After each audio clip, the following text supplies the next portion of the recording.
친정아버지가 돌아가신 장례식 첫날 아침이었습니다. 시어머니는 상복을 입은 며느리를 주방으로 끌고 가더니 이렇게 말했습니다. 네 애비 죽은 건 죽은 거고 귀한 손님들 오시니까 갈비찜 푹 쪄서 상 차려놓고 가.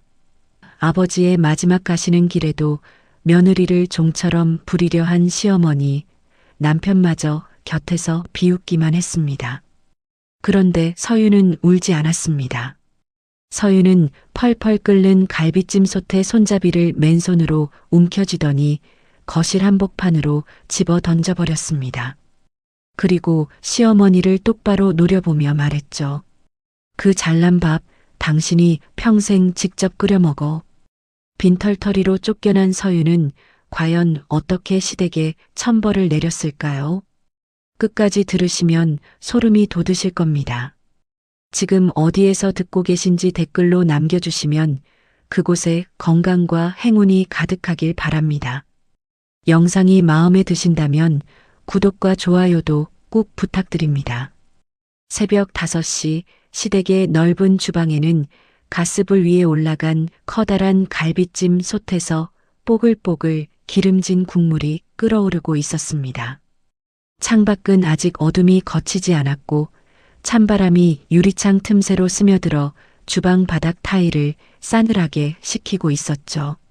서유는 검은 상복 차림으로 가스레인지 앞에 서 있었습니다. 손등에는 밤새 장례식장을 오가며 생긴 거스러미가 일어나 있었고 충혈된 두 눈 밑에는 짙은 다크서클이 내려앉아 있었어요. 서윤의 등 뒤에서 슬리퍼를 질질 끌며 걸어오는 묵직한 발소리가 울렸습니다. 시어머니 오숙자가 실크 잠옷 위에 밍크 가디건을 걸치고 주방 문을 열며 말했어요. 야, 불새기가 왜 이래? 갈비가 퍼지겠다, 퍼져. 눈이 삐었어? 서윤이 고개도 들지 못한 채 낮은 목소리로 대답했습니다. 어머니, 오늘 아버지 장례식 첫날이에요. 아침 일찍 빈소로 가봐야 하는데. 숙자가 서윤의 말을 가위로 자르듯 끊어버리며 혀를 찼습니다. 즉, 죽은 사람이 밥을 먹나? 산 사람이 밥을 먹고 살아야 할 거 아니야. 숙자는 서윤의 대답 따위는 기다리지도 않고 거실 쪽으로 몸을 돌렸어요. 그때 서윤의 품 안에서 3살배기 딸 하은이가 잠에서 덜 깬 얼굴로 칭얼거리기 시작했습니다. 숙자가 멈칫하더니 성큼성큼 되돌아왔죠. 숙자는 찬장 위에서 까만 한약 봉지를 하나 꺼내 들었습니다. 봉지 안에는 숯덩이처럼 시커먼 알갱이들이 잔뜩 들어 있었고 코를 찌르는 퀴퀴한 냄새가 풍겼어요. 이리 내놔. 내가 먹일 테니까. 숙자가 하은이를 서윤의 품에서 거칠게 낚아챘습니다. 하은이가 낯선 손길에 놀라 몸을 사납게 비틀었어요. 서윤이 다급하게 손을 뻗으며 말했습니다. 어머니, 그 약 대체 뭔데요? 출처도 모르는 걸 아이한테 왜 자꾸 먹이시는 거예요? 숙자가 서윤의 손을 탁 쳐내며 눈을 부라렸죠. 뭘 몰라. 뼈가 튼튼해지는 비싼 약이야. 비싼 약. 지인한테 특별히 구한 건데. 내 손녀한테 좋은 거 먹이겠다는데 시어미한테 말대꾸를 해? 숙자는 하은이의 작은 턱을 한 손으로 움켜쥐고 입을 벌리게 만들었습니다. 새까만 알갱이 2개가 아이의 입 안으로 밀려 들어갔어요. 하은이의 얼굴이 쓴맛에 찡그러지며 울음이 터져 나왔습니다. 아이의 입꼬리로 까만 약물이 흘러내렸죠. 서윤의 손끝이 파르르 떨렸습니다. 서윤은 재빨리 하은이를 되찾아 안았고 아이의 입안에 남은 까만 찌꺼기를 손가락으로 훑어냈어요. 하은이가 서윤의 목을 꽉 끌어안고 흐느꼈습니다. 숙자는 아이의 울음 따위는 안중에도 없다는 듯 냉장고 문을 열어 갈비찜 양념통을 꺼내며 본론을 꺼냈습니다. 자, 잘 들어. 오늘 점심에 민환이 아버지 사업 동료분들이 오셔. 아주 귀한 분들이야. 서울에서 일부러 내려오시는 거라고. 서윤이 울고 있는 하은이의 등을 토닥이며 고개를 들었어요. 어머니, 오늘 우리 아버지 장례식이에요. 제가 빈소를 지켜야 한다고요. 숙자가 양념통을 식탁 위에 탁 내려놓으며 목소리를 한 톤 올렸습니다. 네 애비 죽은 건 죽은 거고, 이따 점심에 귀한 손님들 오시니까 갈비찜 푹 쪄서 상, 떡 벌어지게 차려놓고 가. 잡채에 전에 국까지 12시 전에 다 돼 있어야 해. 알았어? 서윤의 동공이 흔들렸습니다. 그 말이 서윤의 귓속을 뚫고 머릿속 깊은 곳까지 파고들었어요. 턱 근육이 돌처럼 단단하게 굳었고 코끝이 시뻘겋게 달아올랐습니다. 방금 뭐라고 하셨어요? 서윤의 목소리가 가늘게 떨리고 있었죠. 숙자는 서윤의 변화를 알아채지 못한 채 가디건 소매를 탈탈 털며 돌아섰습니다. 귀 멀었어? 상 차리랬잖아.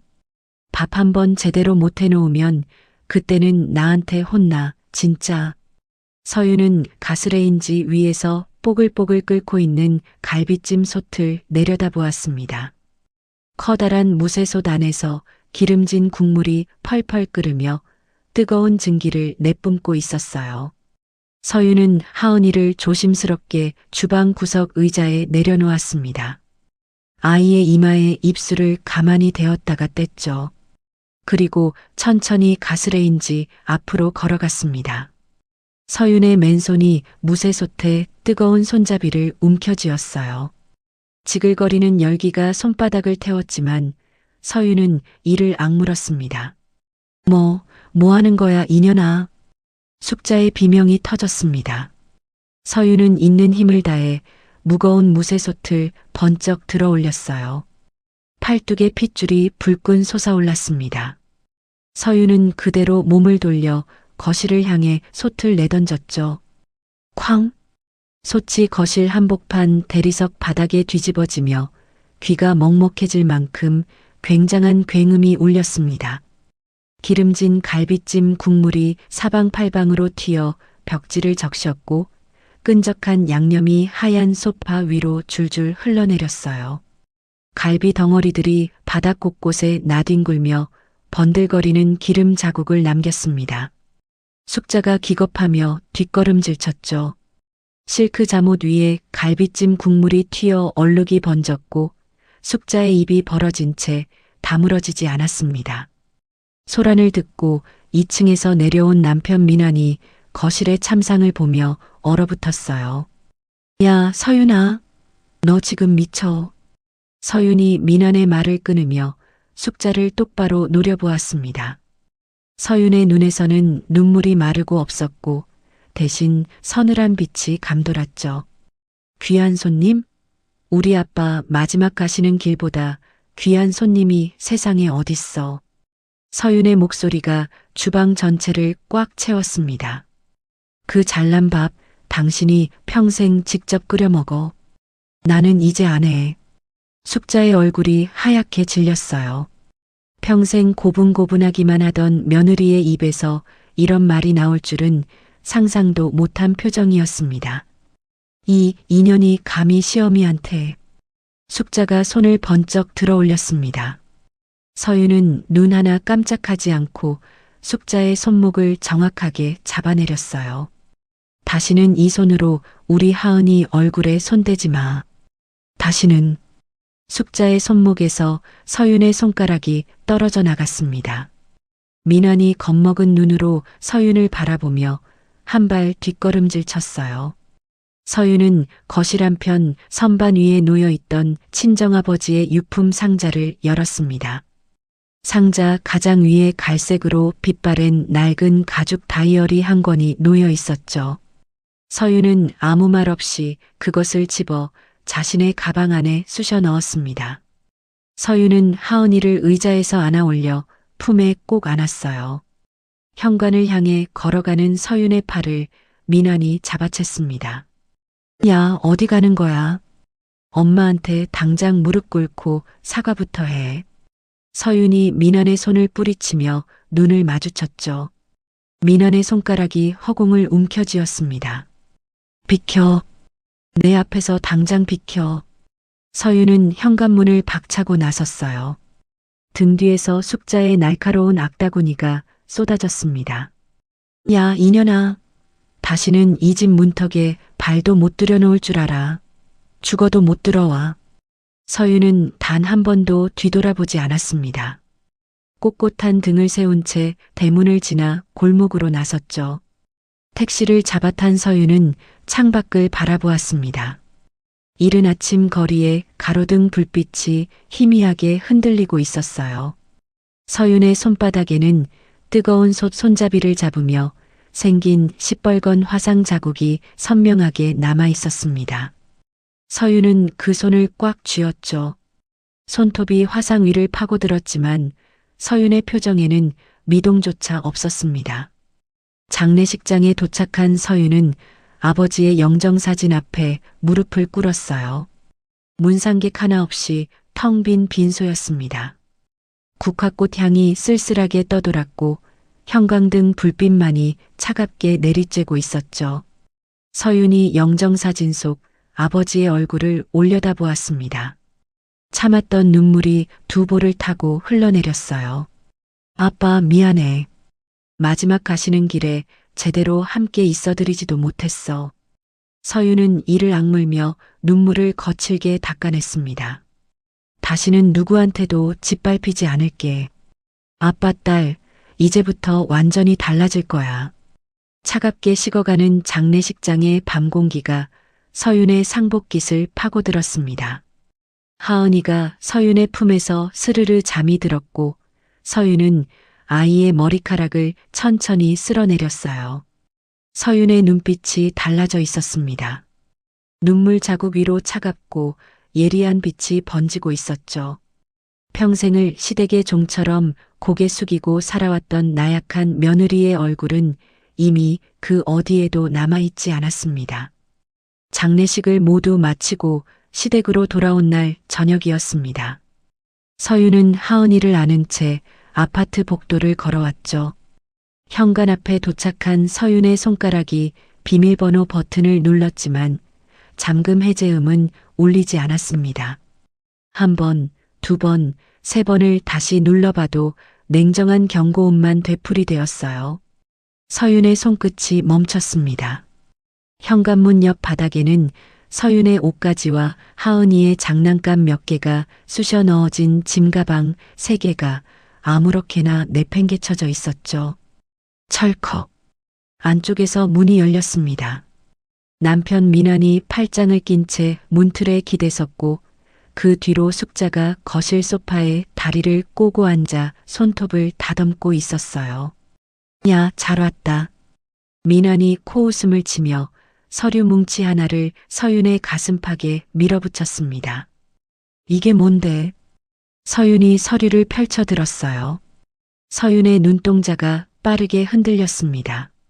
서류에는 서윤이 몰래 엄청난 빚을 졌다는 거짓 차용증 사본과 함께 서윤이 시집 올 때 가져온 전세금 3천만 원이 숙자의 통장으로 이체된 명세서가 찍혀 있었죠. 어머니, 이게 무슨 짓이에요? 이건 제 돈이에요. 제가 모은 전세금이라고요. 서윤의 목소리가 떨렸습니다. 소파에서 일어선 숙자가 느릿느릿 걸어오며 입꼬리를 올렸어요. 내 돈? 증거 있어? 다 우리 집 생활비로 쓴 거야. 감사하게 생각해. 이건 도둑질이에요. 제 명의 통장에서 빼간 거잖아요. 서윤이 악을 쓰자 숙자가 손가락으로 서윤의 이마를 퉁 찍으며 내려다보았습니다. 도둑질? 시집살이 하면서 먹고 자고 한 게 공짜인 줄 알았어? 밥값이야, 밥값. 민환이 서윤의 어깨를 거칠게 밀쳤어요. 시끄러워. 나가. 오늘부터 이 집에 내 자리는 없어. 나가라고? 밤에 애를 데리고 어디로 가라는 거야? 서윤이 민환의 팔을 잡았지만 민환은 서윤의 손을 뿌리치며 짐가방들을 복도로 걷어찼습니다. 그건 네가 알아서 할 일이지. 빚쟁이 주제에 눈치 좀 챙겨. 숙자가 현관문 앞까지 나와서 서윤을 내려다보며 쏘아붙였어요. 꼬라지하고는 친정 애비 죽더니 갈 데도 없지? 그러게 시어미한테 잘할 것이지. 퍽! 현관문이 닫혔습니다. 서윤은 닫힌 문 앞에서 한동안 서 있었어요. 복도 형광등이 지직거리며 깜빡였고 하은이가 서윤의 목을 끌어안은 채 작은 목소리로 칭얼거렸습니다. 서윤의 무릎이 꺾였죠. 차가운 복도 바닥에 주저앉은 서윤의 어깨가 떨리기 시작했습니다. 하지만 이를 악물고 눈물을 삼킨 서윤은 짐가방 3개를 끌어안으며 천천히 일어섰어요. 그날 밤 서윤은 보증금 없이 월세 20만 원만으로 들어갈 수 있는 변두리 시장 골목의 지하 단칸방을 겨우 구했습니다. 반지하도 아닌 완전한 지하였죠. 녹슨 철문을 열고 들어서자 축축한 곰팡내가 코를 찔렀어요. 벽지는 곳곳이 들떠서 까맣게 곰팡이가 피어 있었고 천장 구석에서는 수도관이 찔끔찔끔 물을 흘리고 있었습니다. 장판은 냉기를 머금고 있어서 맨발을 딛는 순간 뼛속까지 한기가 스며들었죠. 형광등은 반쪽만 켜졌고 어둑한 방 안에서는 환기구 너머로 골목의 쓰레기 냄새가 쉴 새 없이 밀려 들어왔습니다. 서윤은 짐가방에서 꺼낸 얇은 이불 한 장을 장판 위에 깔고 하은이를 눕혔어요. 그런데 하은이의 이마가 불처럼 뜨거웠습니다. 체온계를 대어보니 40도가 넘는 고열이었죠. 하은아, 하은아. 엄마 좀 봐. 눈 떠봐. 서윤이 다급하게 아이의 볼을 쓸어내렸어요. 하은이가 간신히 눈을 떴지만 초점이 흐릿했고 까만 입술 사이로 끙끙 앓는 소리만 새어나왔습니다. 서윤의 뇌리에 숙자가 아이의 입에 밀어넣던 시커먼 한약 알갱이들이 떠올랐어요.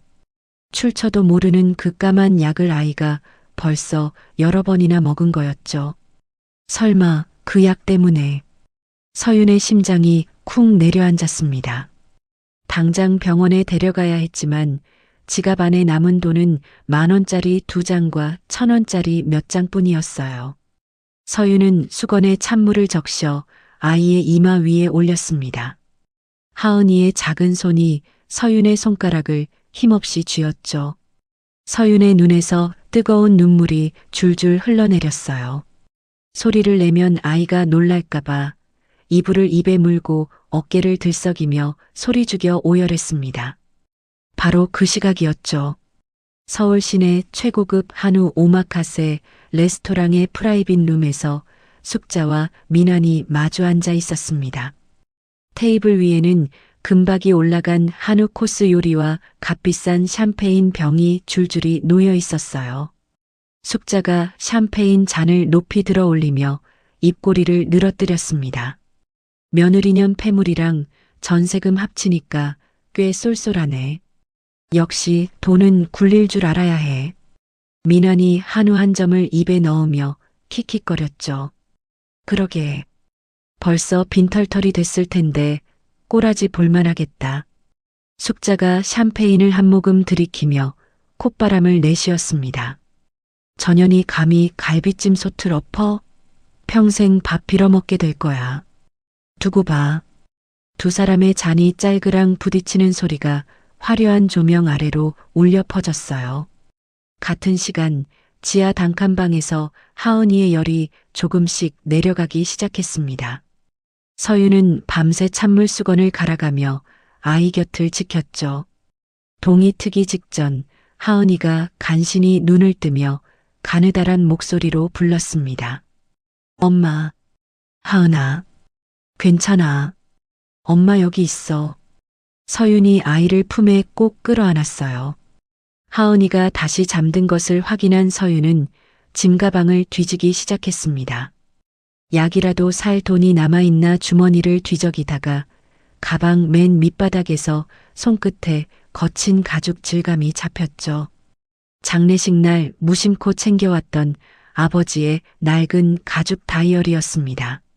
가장자리가 닳아서 실밥이 풀려 있었고 세월의 때가 묻어 갈색이 거의 검게 변해 있었어요. 서윤이 무심코 첫 장을 펼쳤습니다. 순간 서윤의 눈이 크게 떠졌죠. 빼곡한 아버지의 손글씨가 가득했습니다. 평생 시장 골목에서 국밥집을 운영했던 아버지가 수십 년간 한 글자 한 글자 정성껏 적어놓은 비법 국밥 레시피였어요. 육수의 배합 비율, 사골을 끓이는 시간, 양념의 비법 순서까지 모든 것이 세밀하게 기록되어 있었습니다. 서윤이 떨리는 손으로 페이지를 넘기자 레시피 뒤쪽에 접혀있던 종이 한 장이 떨어졌죠. 서윤이 종이를 펼쳤습니다. 아버지의 글씨였어요. 우리 서윤아, 아빠가 남겨줄 수 있는 건 이 낡은 레시피밖에 없다. 하지만 이게 아빠의 전부야. 힘들 때 이걸 펼쳐봐라. 아빠가 평생 쏟아부은 정성이 내 앞길을 밝혀줄 거야. 서윤의 시야가 뿌옇게 흐려졌습니다. 아버지의 크고 투박한 글씨 한자 한자에 기름 자국과 국물 얼룩이 배어 있었어요. 평생 국솥 앞에서 땀 흘리시던 아버지의 두꺼운 손마디가 눈앞에 선했죠. 서윤은 다이어리를 가슴에 꽉 끌어안았습니다. 눈물이 멈추지 않았지만 이번에는 절망의 눈물이 아니었어요. 서윤이 흐르는 눈물을 소매로 거칠게 닦아내며 이를 악물었습니다. 아빠, 나 절대 안 무너져. 기어코 살아남아서 저 인간들 피눈물 흘리게 만들 거야. 서윤의 목소리에 떨림은 있었지만 그 안에 단단한 강철이 박혀 있었죠. 다음 날 동이 트자마자 서윤은 하은이를 업고 시장 골목을 돌며 음식점들의 문을 두드리기 시작했습니다. 혹시 주방에서 일할 사람 필요하지 않으신가요? 필요 없어, 가봐. 죄송하지만 설거지라도. 자리 없다니까. 10군데, 20군데, 30군데를 넘도록 돌아오는 대답은 한결같았어요. 등에 업힌 하은이가 칭얼거릴 때마다 서윤의 발걸음은 더 빨라졌습니다. 해가 뉘엿뉘엿 기울어갈 무렵 시장 외곽에 자리 잡은 허름하지만 제법 규모가 있는 국밥집 앞에서 서윤의 발이 멈췄죠. 은숙이네 국밥이라고 적힌 간판 글씨가 반쯤 벗겨져 있었습니다. 서윤이 조심스럽게 문을 열고 들어서자 주방에서 커다란 국솥을 저으며 땀을 닦고 있던 중년 여성이 고개를 돌렸어요. 뭐야, 손님 아니면 나가. 퉁명스러운 목소리의 주인이 최은숙이었습니다. 서윤이 하은이를 업은 채 허리를 깊이 숙였어요. 주방일 뭐든 하겠습니다. 설거지도 좋고 청소도 좋아요. 부탁드립니다. 은숙이 서윤의 모습을 위아래로 훑어보았습니다. 등에 업힌 아이, 부르튼 손등, 충혈된 눈, 그리고 간절한 눈빛을 말없이 살폈죠. 은숙은 한참을 뜸을 들이더니 국자로 주방 한 구석의 설거지 자리를 턱 끝으로 가리켰습니다. 거기 서서 그릇이나 닦아.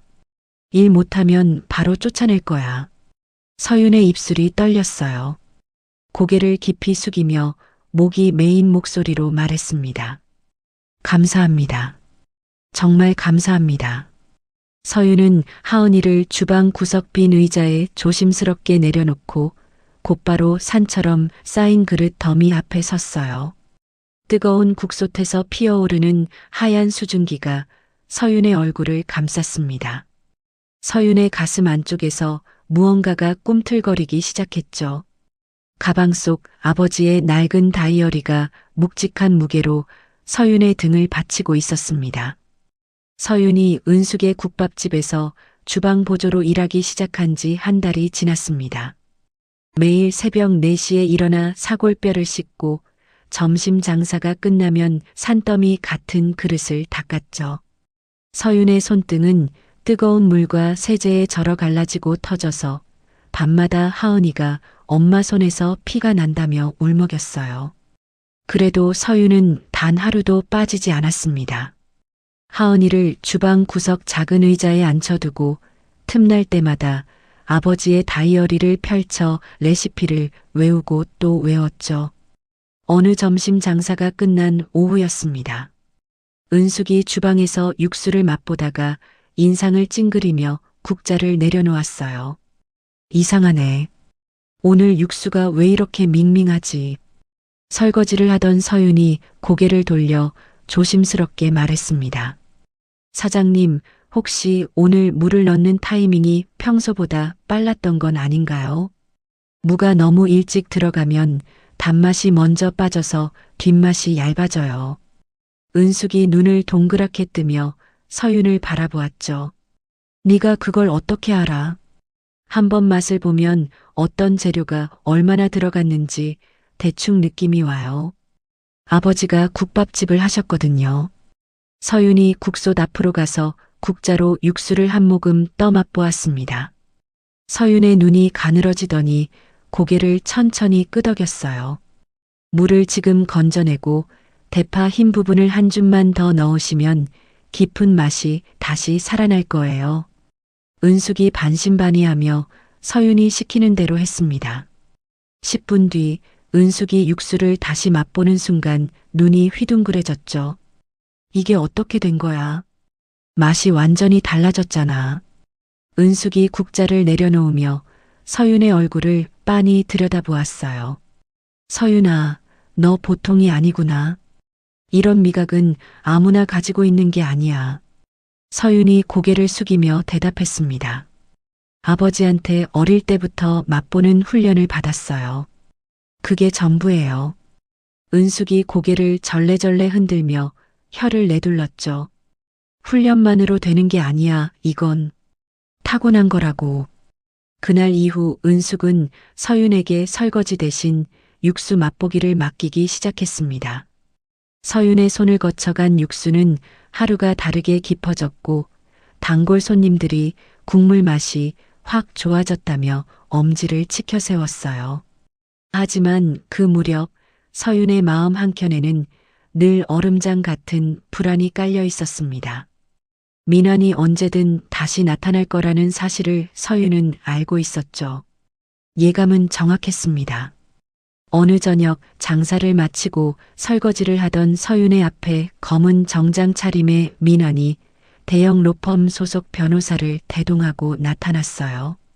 식당 홀 한가운데에 떡하니 서서 서윤을 내려다보는 민환의 얼굴에는 비열한 웃음이 걸려 있었습니다. 이야, 우리 마누라 꼴 좀 봐. 기름때 묻은 앞치마까지 두르고 설거지를 하고 있네.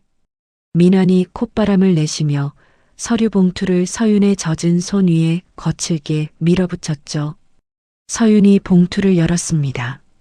안에는 이혼 소장과 양육권 박탈 가처분 신청서가 들어 있었어요.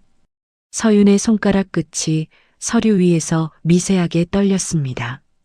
민환이 한 발 다가서며 목소리를 낮췄죠. 양육권 뺏기기 싫으면 이혼 소장에 순순히 도장 찍어. 빈털터리 주제에 무슨 수로 애를 키워. 서윤의 턱이 단단하게 굳었습니다. 민환 옆에 선 변호사가 서류를 펼치며 차갑게 덧붙였어요. 경제적 양육 능력이 부족하다고 판단되면 법원은 아버지 측 손을 들어줄 가능성이 높습니다. 현명하게 판단하시죠. 서윤의 주먹이 앞치마 안에서 꽉 쥐어졌습니다. 하은이를 빼앗기느니 죽는 게 나았지만 지금 여기서 감정을 터뜨리면 모든 게 끝이라는 것을 서윤은 알았어요. 나가. 서윤이 이를 악물고 한마디만 내뱉었습니다. 민환이 비웃으며 손가락으로 서윤의 이마를 톡 찍었어요. 빈말 마. 한 달 안에 도장 안 찍으면 법정에서 보자고. 그때 가서 울어봐야 소용없어. 민환이 변호사와 함께 식당 문을 나서는 뒷모습을 서윤은 매서운 눈으로 쏘아보았습니다. 등 뒤에서 누군가 거친 발소리를 내며 다가왔죠. 은숙이 주방에서 국자를 들고 뛰쳐나와 민환이 사라진 문 밖을 향해 소리쳤습니다. 이 나쁜 놈의 자식이 남의 가게에 찾아와서 행패야. 다시 한번 얼씬거려봐. 그때는 국자로 대갈통을 쪼개버릴 줄 알아. 은숙이 소금 한 줌을 움켜쥐고 문 밖으로 힘껏 뿌렸어요. 거친 소금 알갱이들이 골목 바닥 위로 흩어졌습니다. 은숙이 돌아서며 서윤의 손에서 구겨진 서류를 빼앗아 갈기갈기 찢어버렸죠. 쓰레기 같은 종이 따위 신경 쓰지 마. 양육권은 무조건 네가 지켜야 해. 알았어? 서윤이 찢어진 서류 조각들을 내려다보며 나직이 말했습니다. 사장님, 저 양육권 지키려면 돈이 있어야 해요. 압도적으로 많은 돈이요. 은숙이 서윤의 어깨를 두 손으로 잡았어요. 그러니까 내 실력을 증명해. 요리로. 서윤은 고개를 끄덕였습니다. 그날 밤 장사가 끝난 텅 빈 주방에 서윤만 남았어요. 가스불을 켜고 아버지의 다이어리를 펼쳐놓은 서윤은 식당의 기본 육수에 자신만의 재료 배합을 더해 실험을 시작했습니다. 한 숟가락 맛보고 고개를 젓고 재료를 바꾸고 다시 맛보기를 수십 번 반복했죠. 새벽 3시 서윤이 마지막으로 완성한 육수를 한 모금 머금었습니다. 서윤의 눈이 천천히 커졌어요. 입안에서 깊고 진한 감칠맛이 겹겹이 퍼져나갔습니다. 이거다. 서윤이 중얼거렸습니다. 다음 날 아침 출근한 은숙이 솥 안의 육수를 맛보는 순간 국자를 떨어뜨렸어요. 서윤아, 너 이걸 혼자 만든 거야? 네. 아버지 레시피를 바탕으로 제 방식대로 바꿔봤어요. 은숙이 한동안 입을 다물지 못하다가 서윤의 손을 덥석 잡았습니다. 이 육수는 돈이 돼. 큰 돈이. 한편 서윤이 식당에서 실력을 꽃피우는 동안 민환과 숙자는 서윤의 일거수일투족을 감시하기 위해 흥신조 직원을 식당 근처에 붙여놓았어요. 골목 건너편 편의점 앞에 야구 모자를 눌러 쓴 남자가 하루 종일 서성거리는 것을 서윤은 사흘 만에 알아챘습니다. 서윤은 속이 뒤집어졌지만 표정 하나 바꾸지 않았죠. 오히려 철저하게 평범한 주방 보조인 척 연기하며 시댁의 눈을 속였어요. 실험은 한밤중에만 흥신소 직원이 교대하는 새벽 1시 이후에만 진행했습니다. 그러던 어느 날 서윤은 재료를 가지러 들어간 식당 창고 구석에서 먼지가 소복하게 쌓인 채 방치되어 있던 고장난 구형 CCTV 한 대를 발견했어요. 전선이 끊어져 있었고 렌즈에는 거미줄이 쳐져 있었습니다. 서윤의 눈빛이 날카롭게 빛났죠. 서윤은 은숙에게도 알리지 않고 퇴근 후 몰래 동네의 전자기기 수리점 기술자를 불렀습니다. 서윤은 그 기술자에게 사정을 이야기하며 부탁했어요. 이 CCTV를 완벽하게 고쳐주세요. 매장 전체가 찍히도록 사각지대 없이 설치해야 해요. 기술자가 밤새 작업한 끝에 구형 CCTV는 완벽하게 되살아났습니다. 서윤은 그것을 창고 선반 위 먼지 쌓인 물건들 사이에 렌즈만 살짝 보이도록 은밀하게 재설치해 두었죠. 겉에서 보면 여전히 고장나서 버려진 물건처럼 보였지만 안에서는 빨간 불빛 하나 없이 조용히 녹화가 돌아가고 있었어요. 서윤은 혼자서 모니터 화면을 확인한 뒤 고개를 끄덕였습니다. 홀 전체와 주방 입구, 뒷문까지 빠짐없이 잡히고 있었죠. 언제 무슨 일이 벌어질지 모르니까. 서윤이 나지막이 중얼거리며 창고 문을 닫았어요. 그 무렵 서윤의 특제 육수가 메뉴에 반영되면서 국밥집의 매출은 하루가 다르게 치솟기 시작했습니다. 한 그릇 먹어본 손님이 다음 날 2명을 데려오고 그 2명이 또 4명을 데려왔죠.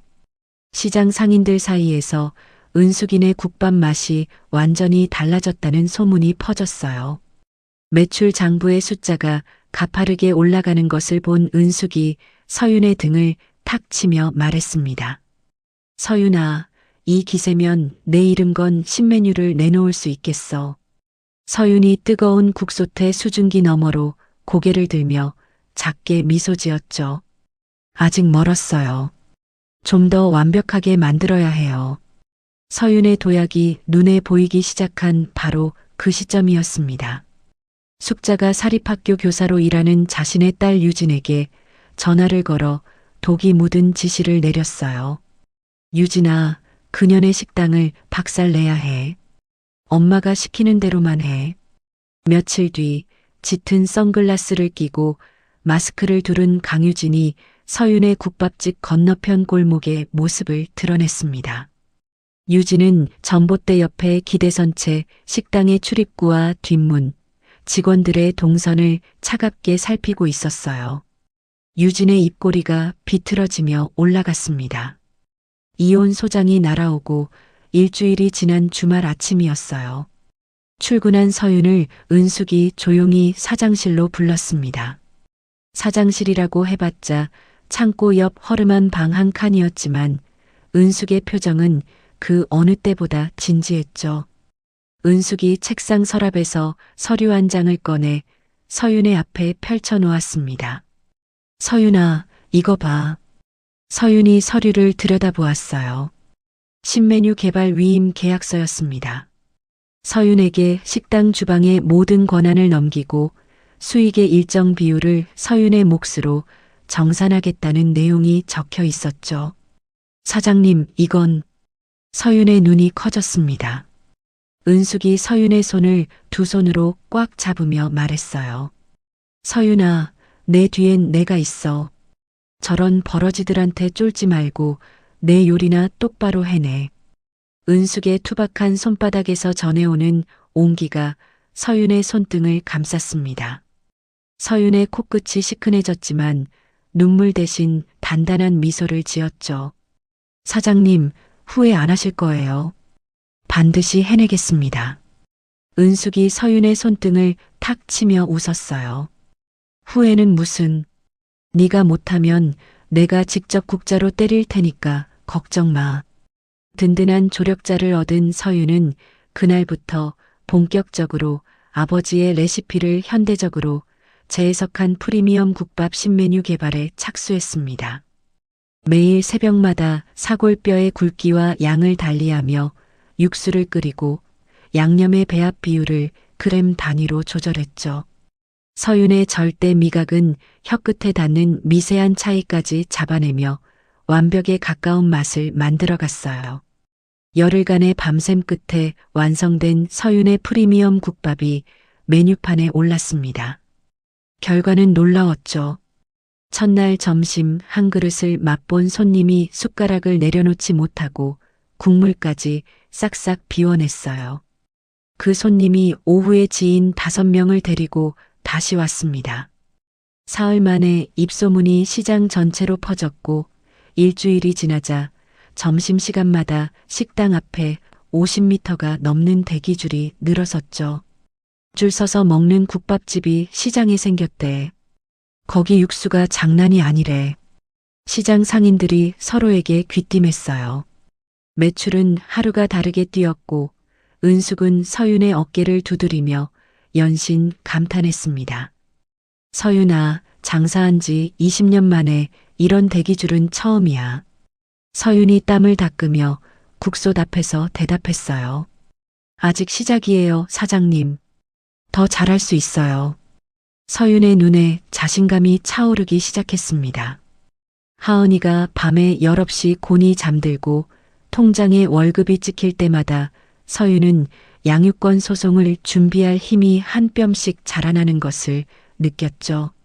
하지만 서윤의 도약을 누군가가 이를 갈며 지켜보고 있었습니다.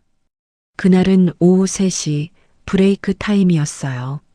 서윤과 직원들이 늦은 점심을 먹으러 식당을 비운 사이 뒷골목에 세워둔 검은색 승용차 안에서 짙은 선글라스의 강유진이 움직이기 시작했습니다.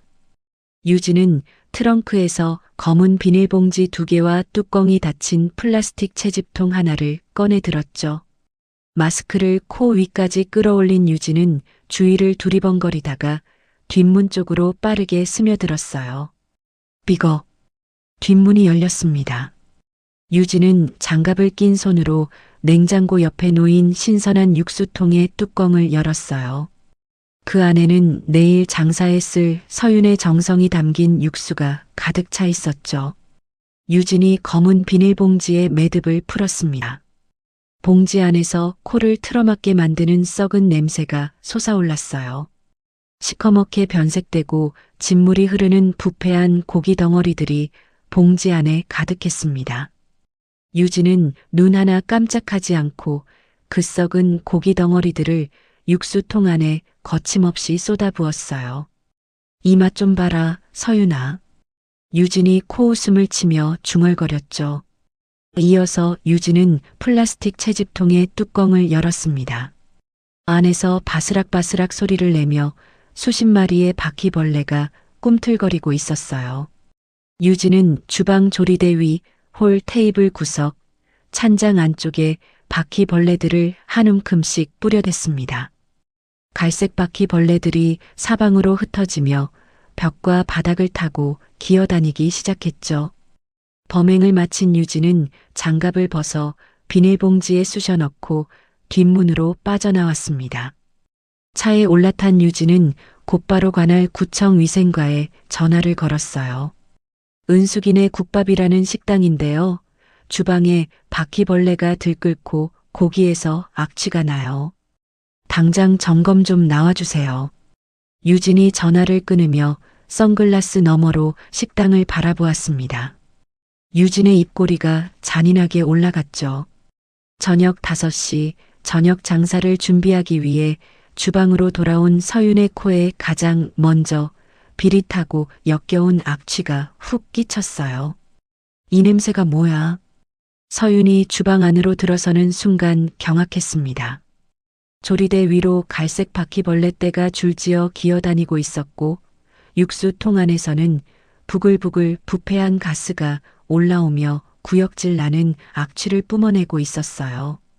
은숙이 뒤따라 들어오다가 바닥에 기어다니는 바퀴벌레를 보고 비명을 질렀습니다. 세상에, 이게 무슨... 미처 수습할 틈도 없었죠. 식당 문이 벌컥 열리며 구청 위생과 직원 3명이 경찰 2명과 함께 들이닥쳤습니다. 신고 접수된 업소입니다. 주방 점검 나왔습니다. 위생과 직원이 주방으로 성큼성큼 들어서며 바퀴벌레가 기어다니는 조리대와 악취 나는 육수통을 사진으로 찍기 시작했어요. 이건 영업 정지 사유입니다. 당장 처분 들어갑니다. 직원의 단호한 목소리에 은숙이 다급하게 달려들었죠. 아니, 잠깐만요. 우리 식당이 원래 이런 데가 아니에요. 누가 일부러 넣은 거라고요. 현재 상태로만 판단합니다. 변명은 이해 신청으로 하세요. 위생과 직원이 냉정하게 잘라 말했습니다. 식당 밖 상황은 더 심각했어요. 소문을 듣고 몰려든 유튜버 서너 명이 휴대폰 카메라를 식당 안으로 들이밀며 실시간 방송을 시작했습니다. 여러분, 지금 보시는 이 식당에서 바퀴벌레가 발견되었습니다. 구경꾼들이 우르르 모여들어 식당 앞이 아수라장이 되었죠. 서윤은 엉망이 된 주방 한가운데 서서 2주먹을 부르르 떨었습니다. 한 달간의 밤샘, 매일 새벽의 땀, 아버지의 레시피에 담긴 정성이 순식간에 무너져 내리는 것만 같았어요. 서윤의 동공이 흔들렸습니다. 은숙이 서윤의 팔을 잡으며 울먹였죠. 서윤아, 어떡해. 이러다 진짜 문 닫게 되는 거 아니야? 무너질 듯 비틀거리던 서윤의 시선이 주방을 넘어 창고 쪽으로 향했습니다. 창고 선반 위 먼지 쌓인 물건들 사이에 은밀하게 자리 잡은 구형 CCTV의 렌즈가 어둠 속에서 서윤을 향해 조용히 빛나고 있었어요. 서윤의 흔들리던 동공이 멈췄습니다. 서윤의 입가에 서늘한 미소가 번졌죠. 위생과 직원이 가방에서 영업 정지 처분서를 꺼내 식당 출입문에 붙이려는 순간이었어요. 잠깐만요. 서윤의 목소리가 아수라장이 된 식당 안을 꿰뚫었습니다. 위생과 직원의 손이 멈췄죠.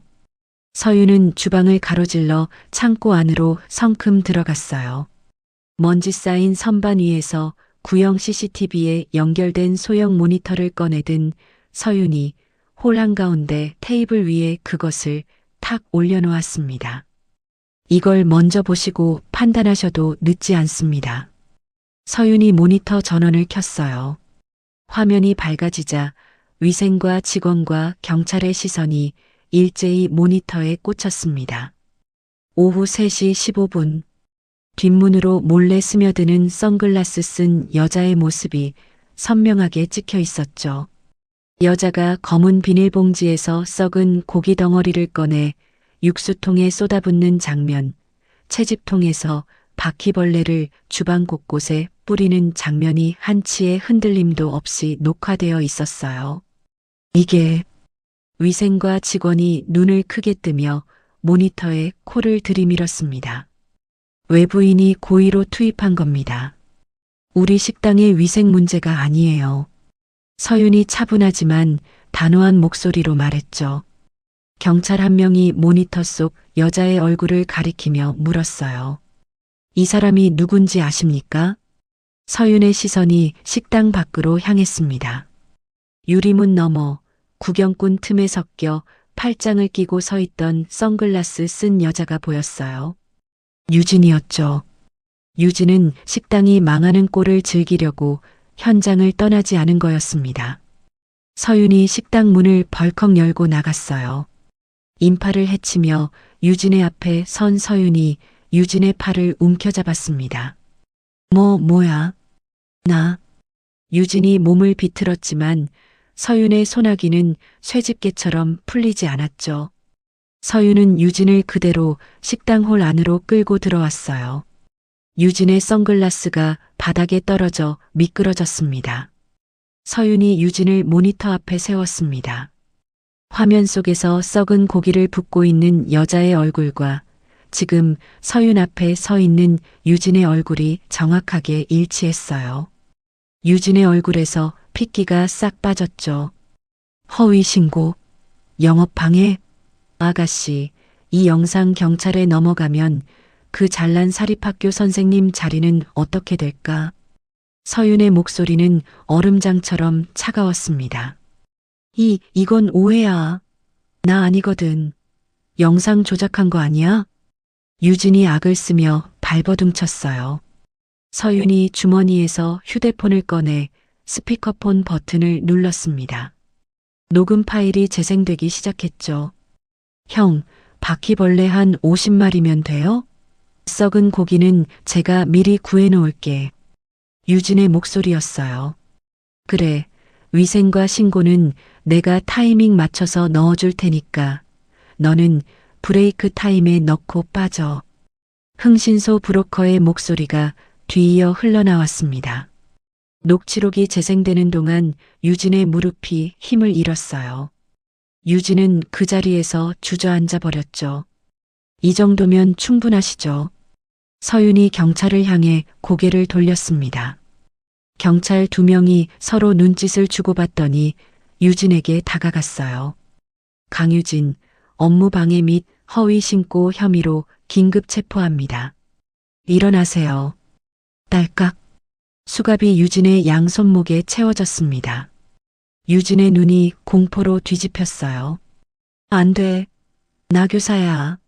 수갑은 안 돼. 제발. 유진이 발을 동동 구르며 울부짖었지만 경찰은 냉정하게 유진을 일으켜 세웠죠. 식당 밖에서 실시간 방송을 하던 유튜버들의 카메라가 일제히 수갑찬 유진에게로 돌아갔습니다. 여러분, 방금 반전입니다.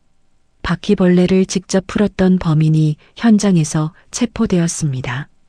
유튜버의 흥분된 목소리가 생중계를 타고 전국으로 퍼져나갔어요. 유진이 경찰차에 실려가는 모습이 수십만 명의 화면에 동시에 송출되었습니다. 위생과 직원이 영업정지 처분서를 도로 가방에 집어넣으며 서윤에게 고개를 숙였죠. 오해가 있었습니다. 처분은 철회하겠습니다. 은숙이 주저앉아 있다가 벌떡 일어나 서윤을 와락 끌어안았어요. 서윤아, 네가 해냈어. 네가 해냈다고. 서윤은 은숙의 등을 토닥이며 깊은 숨을 내쉬었습니다.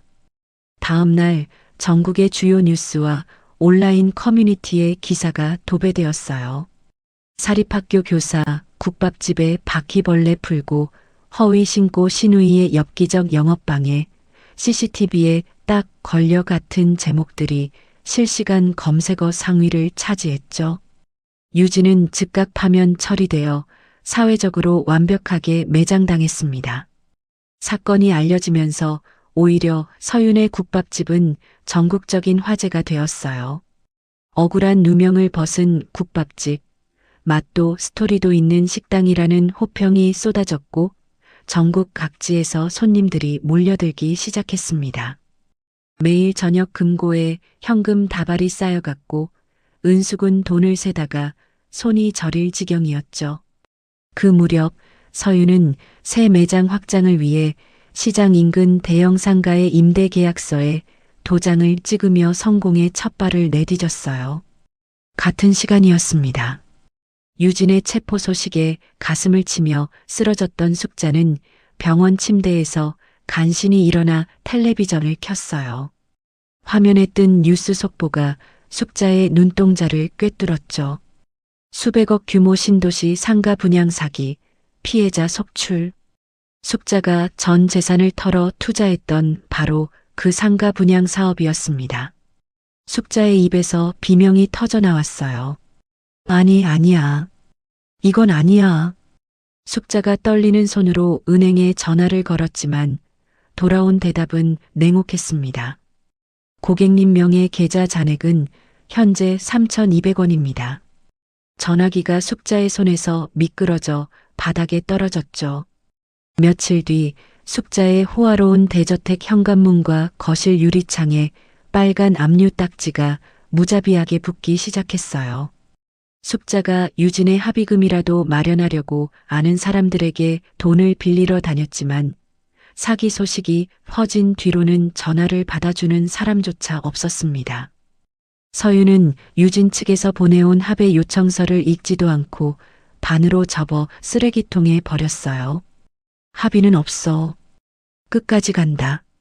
서윤의 목소리에는 한치의 망설임도 없었죠. 유진은 그대로 재판에 넘겨졌고 서윤은 막대한 자금력을 바탕으로 이혼 전문 변호인단을 꾸려 민환의 양육권 소송에 대한 반격을 준비했습니다. 그날 밤 서윤은 지하 단칸방 이불 위에서 잠든 하은이의 얼굴을 내려다보았어요. 하은이의 볼이 예전보다 통통하게 올라 있었고 입꼬리에는 작은 미소가 걸려 있었습니다. 서윤이 아이의 이마에 입술을 가만히 대었죠. 엄마가 지켜줄게. 아무도 널 못 건드려. 서윤은 깊고 긴 안도의 숨을 내쉬었습니다. 창문 너머로 시장 골목의 가로등 불빛이 조용히 흔들리고 있었어요. 대형 직영 매장 오픈을 하루 앞둔 오후였습니다. 서윤은 새 매장의 주방에서 직원들에게 육수 끓이는 순서를 하나하나 짚어주고 있었어요. 테이블 배치를 점검하고 간판 조명을 확인하고 개업 준비에 온 신경을 쏟고 있었죠. 서윤의 주머니 안에서 휴대폰이 울렸습니다. 어린이집 번호였어요. 여보세요. 하은이 어머니시죠? 하은이가 갑자기 피를 토하고 쓰러졌어요. 지금 119에 연락했는데 빨리 오셔야 합니다.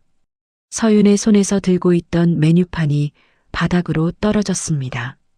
심장이 가슴 밑바닥까지 내려앉는 느낌이었죠. 하은이가 피를 토했다고요? 지금 어디로 가면 돼요? 서윤의 목소리가 갈라졌어요. 전화기를 붙잡은 손이 사시나무처럼 떨리고 있었습니다. 서윤은 하던 일을 모두 내팽개치고 매장을 뛰쳐나갔어요. 택시를 잡을 겨를도 없이 대로변으로 뛰어나가 지나가는 차를 막아 세웠습니다. 대학병원 응급실까지 가는 20분이 20년처럼 길었죠. 응급실 문을 박차고 뛰어들어간 서윤의 눈에 하얀 이동 침대 위에 누운 작은 몸이 보였어요. 하은이의 얼굴이 종이장처럼 하얗게 질려 있었고 입꼬리에는 아직 붉은 핏자국이 마르지 않은 채 남아 있었습니다. 간호사 2명이 아이의 팔에 주사 바늘을 꽂고 있었죠. 하은아. 서윤이 침대 옆으로 달려갔어요. 하은이의 손이 축 늘어져 있었고 감긴 눈꺼풀이 파랗게 실핏줄을 드러내고 있었습니다. 보호자분이시죠? 아이가 중환자실로 올라갑니다. 지금 상태가 많이 위중해요. 간호사의 말에 서윤의 다리가 풀렸어요. 중환자실 유리창 너머의 풍경은 서윤의 가슴을 칼로 도려내는 것 같았습니다. 산소호흡기가 하은이의 코와 입을 덮고 있었고 가느다란 팔뚝에는 수액줄이 2개나 꽂혀 있었어요. 생명유지장치의 삐 하는 규칙적인 경고음이 복도에 울려 퍼졌죠. 서윤은 유리창에 양손바닥을 짚고 이마를 갖다 대었습니다. 하은아, 엄마 여기 있어. 눈 떠봐. 제발. 서윤의 입술에서 흘러나오는 목소리가 갈갈이 찢어져 있었어요. 담당 의사가 복도로 나와 서윤 앞에 섰습니다. 의사의 표정이 무거웠죠. 보호자분, 아이의 혈액 검사 결과가 나왔는데요. 혈중 중금속 수치가 정상치의 수십 배를 넘었습니다. 장기간에 걸쳐 중금속 성분이 체내에 쌓여온 것으로 보여요. 간 기능이 급격하게 나빠져서 지금 아이가 아주 위험한 상태입니다. 중금속이요? 서윤의 눈이 크게 떠졌어요. 심장이 멎는 것 같았습니다. 네. 아이가 최근에 출처 불명의 약이나 건강식품을 섭취한 적이 있나요? 의사의 질문이 끝나기도 전에 서윤의 뇌리의 한 장면이 번개처럼 스쳤죠. 숙자가 하은이의 턱을 움켜쥐고 입을 벌려 새까만 알갱이를 밀어넣던 그 새벽 주방. 아이의 입꼬리로 까만 약물이 흘러내리던 그 장면. 뼈가 튼튼해지는 비싼 약이라며 아이에게 강제로 먹이던 숙자의 뻔뻔한 얼굴. 서윤의 온몸이 얼어붙었어요. 있어요. 시어머니가 아이한테 먹이던 까만 약이 있었어요. 서윤의 목소리가 바닥에서부터 끌어올랐습니다. 서윤은 즉각 지하 단칸방으로 달려가 짐 속에 보관하고 있던 그 까만 약재 찌꺼기를 봉지째 들고 병원으로 돌아왔어요. 서윤은 떨리는 손으로 봉지를 의사에게 건네며 말했습니다. 이걸 분석해 주세요. 제발 빨리요. 대학병원 독성학 연구실에 긴급 의뢰가 들어갔죠. 서윤은 중환자실 앞 딱딱한 의자에 앉아 결과를 기다렸어요. 복도의 형광등 빛이 서윤의 창백한 얼굴 위로 푸르스름하게 내려앉았습니다. 서윤의 손톱이 자신의 허벅지를 파고들었지만 통증조차 느끼지 못했죠. 2시간 뒤 의사가 검사 결과지를 들고 나왔어요. 의사의 표정이 경직되어 있었습니다. 이건 약이 아닙니다. 유통기한이 10년 넘게 지난 산업 폐기물 수준의 중금속 오염 덩어리예요. 납, 수은, 카드뮴 성분이 기준치를 수백 배 초과했습니다. 이걸 아이한테 먹였다는 건 의사가 말을 잇지 못했죠. 서윤의 2 눈에 시뻘건 핏발이 섰습니다. 손에 쥐고 있던 검사 결과지가 구겨지며 찢어졌어요. 서윤의 온몸이 부들부들 떨렸지만 그것은 슬픔이 아니라 끌어넘치는 분노였습니다. 돈을 아끼려고 어디서 주워왔는지도 모를 폐기물 덩어리를 자기 손녀 입에 쑤셔 넣은 거였죠. 뼈가 튼튼해지는 비싼 약이라던 그 말이 서윤의 귓속에서 미칠 듯이 울렸어요. 그때였습니다. 병원 로비의 자동문이 열리며 민환이 성큼성큼 걸어 들어왔어요. 민환의 손에는 서류 봉투가 들려 있었습니다. 서윤아. 민환이 서윤 앞에 서며 서류를 내밀었죠. 애가 이렇게 아픈데 네가 키울 수 있겠어? 양육권 포기 각서야. 여기 서명해. 그러면 내가 애 치료비를 대줄게. 서윤은 민환의 얼굴을 올려다보았습니다. 자기 딸이 중환자실에서 죽어가는 이 순간에도 양육권 각서를 들이미는 남자의 얼굴이 서윤의 눈에 들어왔어요. 그 얼굴에 걱정은 없었고 오직 계산만 있었죠. 서윤이 천천히 의자에서 일어섰습니다. 서윤의 손이 민환의 멱살을 움켜쥐었어요. 민환이 미처 반응하기도 전에 서윤은 민환의 상체를 잡아 비틀어 로비 바닥에 내리꽂았습니다. 쿵! 민환의 등이 대리석 바닥에 부딪히며 둔탁한 소리가 울렸죠. 서류 봉투가 허공에 흩어졌어요. 이 인연이. 민환이 악을 썼지만 서윤은 민환의 가슴팍을 발로 눌러 일어서지 못하게 짓밟았습니다. 서윤의 눈이 돌아가 있었어요. 눈물도 없었고 떨림도 없었습니다. 오직 살기만이 서윤의 두 눈에 가득 차 있었죠. 오숙자, 당신이 내 딸 목숨까지 가지고 장난을 쳐? 뼈대까지 박살내줄게. 기대해. 서윤의 목소리에서 온기가 완전히 사라져 있었어요. 민환의 얼굴이 공포로 일그러졌습니다. 서윤은 민환의 가슴팍에서 발을 떼고 뒤돌아섰죠. 바닥에 누운 민환을 단 한 번도 돌아보지 않았어요. 서윤은 휴대폰으로 은숙에게 전화를 걸었습니다. 사장님, 부탁이 있어요. 하은이 병실 앞을 지켜주세요. 아무도 들이지 마시고 경호원도 불러주세요. 은숙이 다급하게 대답했어요. 무슨 일이야, 서윤아? 하은이 괜찮은 거야? 자세한 건 나중에 말씀드릴게요. 지금은 하은이를 지켜주시는 것만으로 충분해요. 전화를 끊은 서윤은 지하 단칸방으로 돌아갔습니다. 옷장 안쪽 깊숙이 숨겨둔 서류 뭉치를 꺼내 들었어요. 서윤이 지난 몇 달간 흥신소를 통해 샅샅이 뒤져 모아둔 것들이었죠.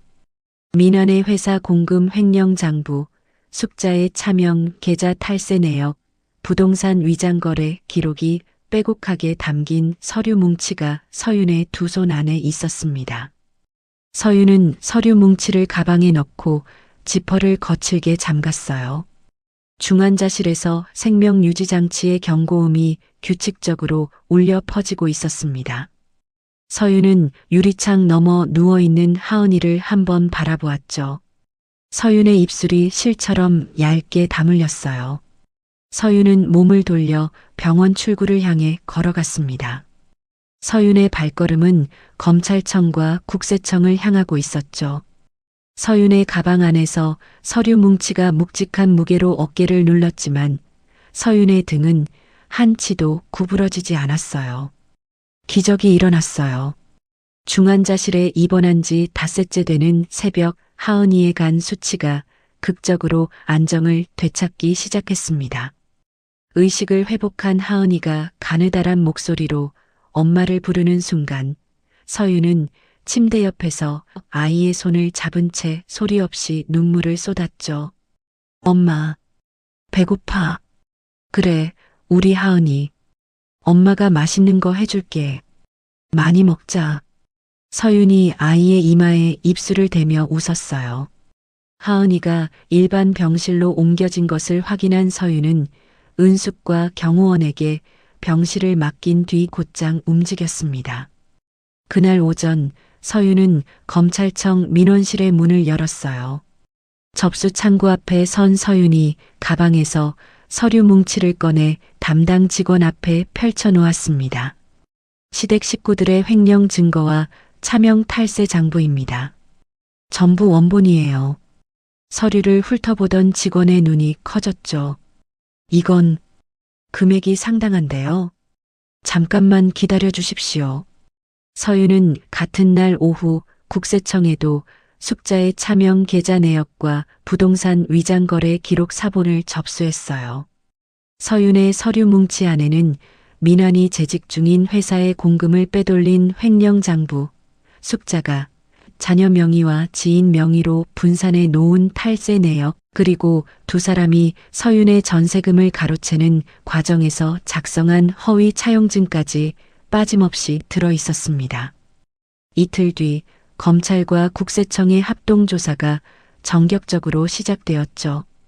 이른 아침 숙자의 대저택 앞에 검은 차량 4대가 줄줄이 멈춰 섰어요. 검찰 수사관과 국세청 조사관들이 일제히 차에서 내려 대문을 두드렸습니다. 오숙자 강민환. 압수수색 영장입니다. 문 여세요. 숙자가 잠옷 차림으로 허겁지겁 현관문을 열었죠. 조사관들이 거실로 밀고 들어왔어요. 이게 무슨 짓이에요? 영장도 없이 남의 집에. 숙자가 악을 썼지만 수사관이 영장을 숙자의 코앞에 들이밀며 차갑게 말했습니다. 영장 여기 있습니다. 비켜주시죠. 조사관들은 거실 벽장 안에 숨겨져 있던 금고를 전동 드릴로 열어젖혔어요. 금고 안에서 현금 다발, 금목걸이와 금반지가 담긴 보석함, 차명 부동산 문서들이 쏟아져 나왔습니다. 조사관들이 증거물을 하나하나 박스에 담아 밖으로 나르기 시작했죠. 2층에서 내려온 민환이 거실의 참상을 보고 얼굴이 하얗게 질렸어요. 잠깐만요. 이건 다 오해입니다. 저는 아무것도 모릅니다. 민환이 수사관의 팔을 붙잡으며 발버둥 쳤지만 수사관은 민환의 손을 뿌리쳤습니다. 강민환, 회사 공금 횡령 혐의로 동행조사 나왔습니다. 따라오시죠. 민환의 양손목에 수갑이 채워졌어요.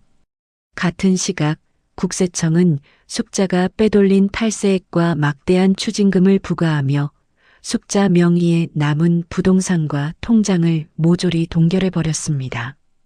경찰서 취조실에 끌려온 민환은 의자에 앉자마자 태도를 바꿨죠. 변호사 불러주세요. 할 말이 있습니다. 민환은 변호사가 도착하기도 전에 입을 열기 시작했어요. 횡령도 탈세도 전부 어머니가 시킨 겁니다. 어머니가 돈을 빼돌리라고 했고 며느리 전세금 빼는 것도 어머니 짓이었어요. 저는 시키는 대로 했을 뿐이에요. 민환의 자술서가 검찰에 넘어갔습니다. 검찰은 즉각 숙자에 대한 구속영장을 청구했죠. 숙자가 취조실에 끌려온 날 민환이 자신에게 모든 죄를 뒤집어 씌웠다는 사실을 전해 들은 숙자의 얼굴이 시뻘겋게 달아올랐어요. 그 자식이 뭐라고 했어? 숙자가 의자에서 벌떡 일어나 소리쳤습니다. 며칠 뒤 검찰청 대질조사실이었어요. 수갑을 찬 민환과 숙자가 긴 테이블을 사이에 두고 마주 앉았습니다. 검사가 민환의 자술서를 숙자 앞에 펼쳐놓았죠. 숙자가 자술서를 읽어내려가는 동안 손끝이 부들부들 떨렸어요. 마지막 줄까지 읽은 숙자의 고개가 천천히 올라갔습니다. 숙자의 눈이 민환을 향해 꽂혔죠. 민환아, 네가 애미한테 이럴 수가 있어? 숙자의 목소리가 갈라졌어요. 민환이 고개를 돌리며 입술을 깨물었습니다. 사실이잖아. 다 엄마가 시킨 거잖아. 엄마가 위장 이혼시키고 돈 빼돌리라고 했잖아. 왜 나한테 덤터기를 씌워? 민환이 테이블을 주먹으로 내리치며 악을 썼죠. 숙자의 얼굴이 일그러졌어요. 숙자가 수갑 찬 손으로 테이블 위 자술서를 집어 민환의 얼굴에 내던졌습니다. 이 호로 자식아, 널 어떻게 키웠는데 애미를 팔아먹어. 넌 내 아들도 아니야. 숙자가 의자에서 벌떡 일어나 민환에게 달려들었어요. 수갑 찬 두 손으로 민환의 멱살을 움켜쥐었습니다. 나 미쳤어. 민환이 숙자를 밀쳐냈지만 숙자는 미친 듯이 매달렸죠. 조사관 2명이 달려들어 두 사람을 떼어놓았어요. 바닥에 주저앉은 숙자가 울부짖었고 맞은편에서 민환은 풀린 넥타이를 움켜쥔 채 거친 숨을 몰아쉬었습니다. 조사실 뒤편 참관 유리창 너머에서 서윤이 팔짱을 낀 채 그 광경을 지켜보고 있었어요. 서윤의 표정에는 분노도 슬픔도 동정도 없었습니다. 오직 차갑고 건조한 시선만이 유리창 너머의 두 사람을 관통하고 있었죠. 검사가 서윤에게 마이크를 건넸어요. 서윤이 마이크 버튼을 눌렀습니다. 조사실 스피커를 통해 서윤의 목소리가 흘러나왔죠. 그 더러운 밥그릇 싸움 감옥에 가서도 평생 해봐. 숙자와 민환이 동시에 스피커를 올려다보았어요. 서윤의 목소리를 알아들은 두 사람의 얼굴이 일그러졌습니다. 서윤아, 내가 잘못했어. 제발 한 번만. 숙자가 유리창을 향해 두 무릎을 꿇었지만 서윤은 이미 참관실의 문을 열고 나가고 있었죠. 수사와 재판은 거침없이 진행되었어요. 검찰은 두 사람의 진술을 교차 검증하여 민환과 숙자 모두를 특정경제범죄 가중처벌법 위반으로 정격 구속 기소했습니다. 재판정에서 민환은 징역 5년, 숙자는 징역 7년과 막대한 벌금형을 선고받았죠.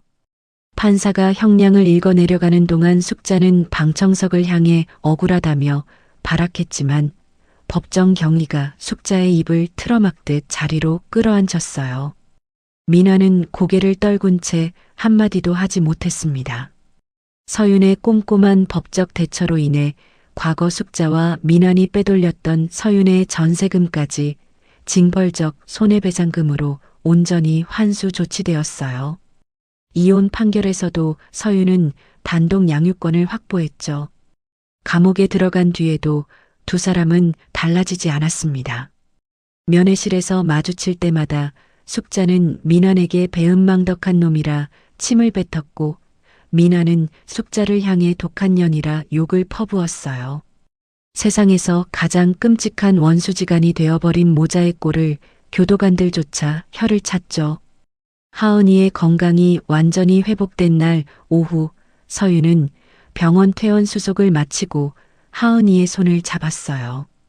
병원 로비를 나서며 서윤이 깊고 긴 숨을 내쉬었습니다. 오랫동안 가슴 깊이 짓눌려 있던 돌덩어리가 비로소 굴러 떨어지는 느낌이었죠. 하은아, 우리 이제 집에 가자. 엄마 밥 먹으러 가자. 엄마가 만든 국밥. 하은이가 서윤의 손을 꼭 쥐며 해맑게 웃었어요. 서윤의 눈가에 뜨거운 것이 맺혔지만 입가에는 오랜만에 온기 가득한 미소가 번졌습니다. 수년이 흘렀습니다. 서윤의 이름 석자는 이제 대한민국 외식업계에서 모르는 사람이 없었어요. 아버지의 비법 레시피에서 시작된 국밥 한 그릇은 전국 50개가 넘는 가맹점을 거느린 초대형 프랜차이즈로 성장했습니다. 서윤은 그 프랜차이즈의 대표이사였죠.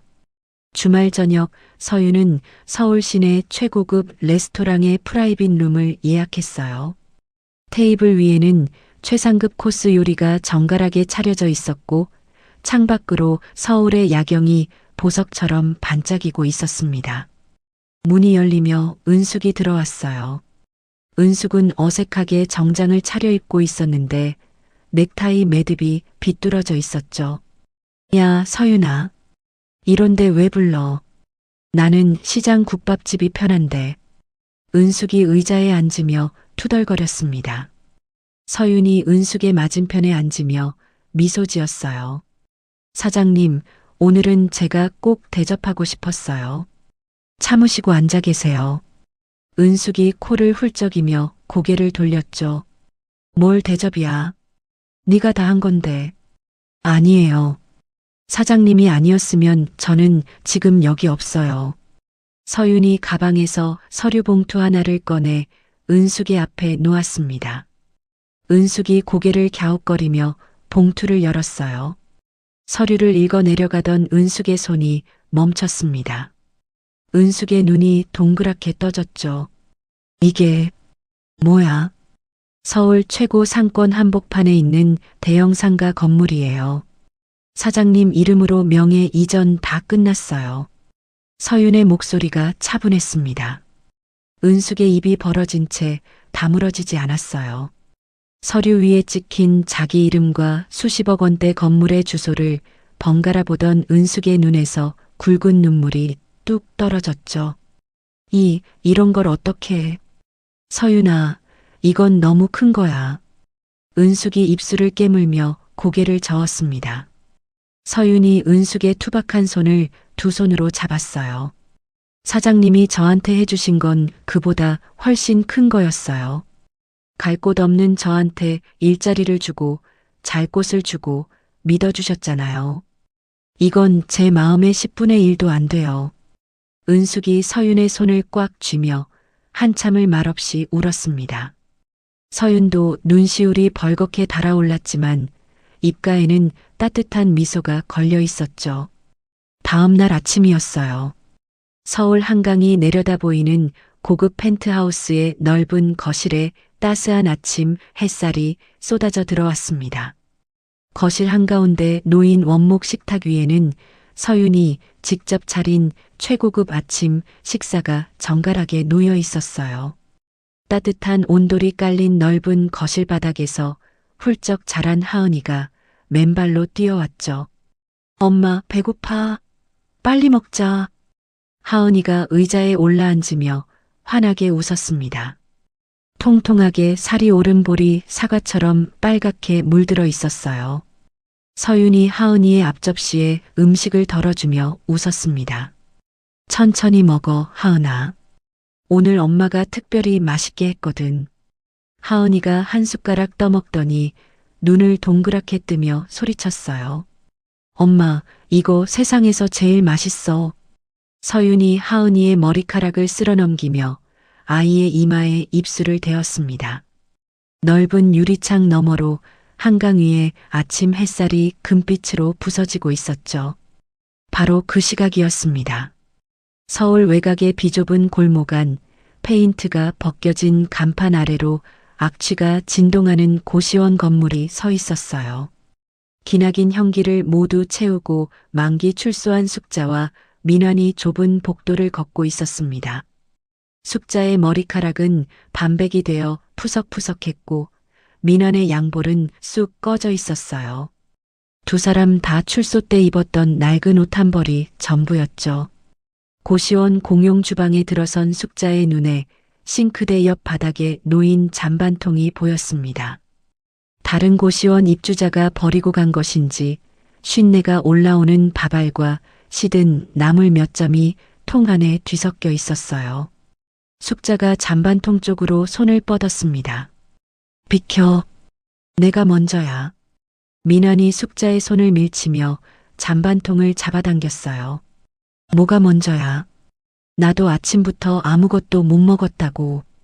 숙자의 얼굴이 일그러졌습니다. 숙자가 민환의 뺨을 힘껏 갈겼어요. 짝! 이 호로 자식이 애미한테 밥그릇까지 빼서 감옥에서도 모자라. 민환이 뺨을 감싸 쥐더니 숙자의 팔을 잡아 바닥으로 밀쳐냈습니다. 숙자가 공용 주방의 더러운 바닥에 넘어져 쓰러졌죠. 밥그릇 싸움은 엄마가 더 잘하잖아. 평생 그것밖에 모르는 사람이. 민환이 잔반통에서 밥알을 손으로 집어 입에 쑤셔 넣었어요. 바닥에 누운 숙자가 민환의 발목을 잡고 늘어지며 울부짖었습니다. 내가 널 어떻게 키웠는데? 이 배은망덕한 놈아. 두 사람의 비명 섞인 다툼 소리가 좁은 고시원 복도에 메아리 쳤어요. 문을 열고 내다보던 옆방 입주자가 혀를 차며 문을 닫아버렸습니다. 펜트하우스의 따뜻한 아침 식탁과 고시원 바닥의 차갑고 비참한 잔반 다툼. 두 풍경은 인과응보라는 네 글자를 이보다 더 선명하게 증명할 수 없었죠. 주말 오전 서윤은 훌쩍 자란 하은이의 손을 잡고 교회로 나섰어요. 따뜻한 봄 햇살이 내리쬐는 야트막한 언덕 위에 친정아버지의 산소가 자리 잡고 있었습니다. 잔디가 새파랗게 돋아난 산소 앞에 무릎을 꿇은 서윤이 가방에서 낡은 가죽 다이어리를 꺼냈어요. 가장자리가 닳고 실밥이 풀린 그 다이어리를 서윤은 비석 위에 소중하게 올려놓았습니다. 아빠, 딸 왔어. 서윤의 목소리가 봄바람에 실려 퍼졌어요.